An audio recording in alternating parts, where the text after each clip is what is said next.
नमस्कार, हरे कृष्णा।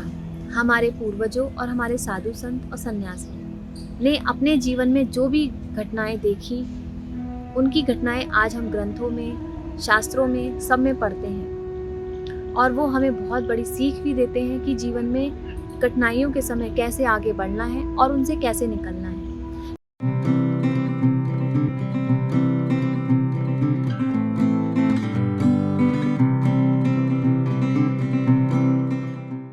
लेकिन आज जो है लोग सिर्फ एक कथा और एक कहानी के तौर पे सुनते हैं और एक कान से निकाल देते हैं। अगर उस सीख को अपने जीवन में अगर उतार लें तो हम हर कठिनाई का समाधान खुद कर सकते हैं, किसी की आवश्यकता नहीं है। क्योंकि ज्ञान का भंडार है हमारे पास, थ्योरिकल भी सारी चीज़ें हमारे पास, आप पढ़कर भी उसको अपने जीवन में उतार सकते हैं। आज ऐसी ही एक सत्य घटना के बारे में मैं आपको बताऊंगी, स्वामी विवेकानंद जी के बारे में, जो रामकृष्ण परमहंस जी के बहुत ही प्रिय शिष्य थे।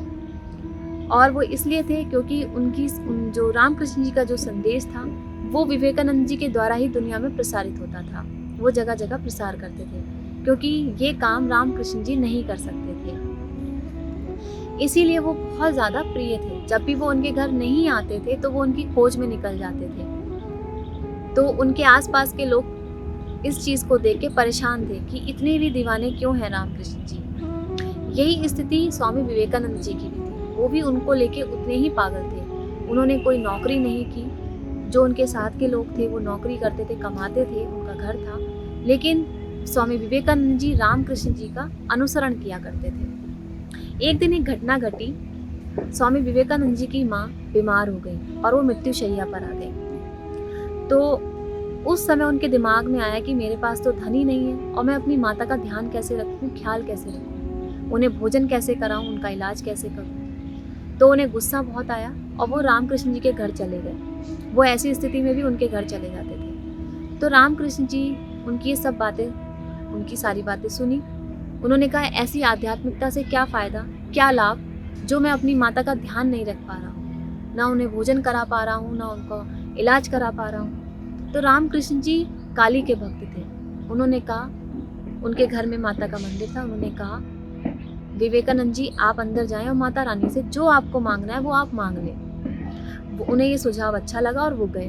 वो 1 घंटे बाद वापस आए तो उन्होंने कहा कि स्वामी विवेकानंद जी आपने जो मांगना था मांग लिया? उन्होंने कहा, नहीं, मैं भूल गया। उन्होंने कहा, दोबारा जाओ।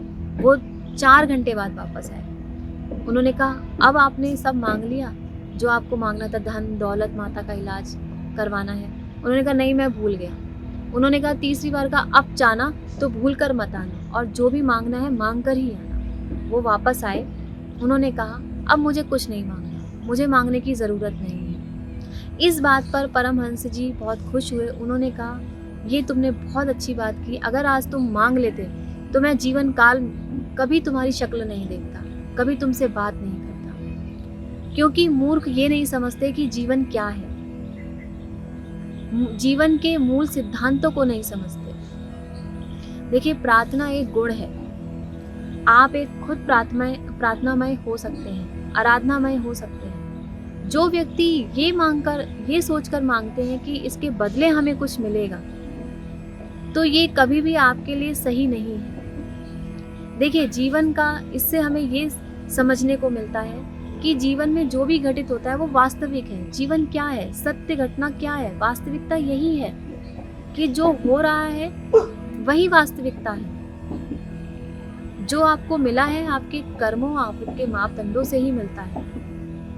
आप किसी भी चीज़ को बदल नहीं सकते। अगर आप इस चीज़ को लेकर मांगते हैं कि हमें ये मिलेगा, वो मिलेगा, तो वो चीज़ गलत है। आप ये सोचकर अगर मांगते हैं, कहते हैं ना, निश्चल भाव से अगर आप प्रेम करते हैं, कुछ भी करते हैं, और फिर अगर आपके पास जो है उस चीज़ का आप दुख दिखाते हैं, तो वो सबसे बड़ी गलत बात है।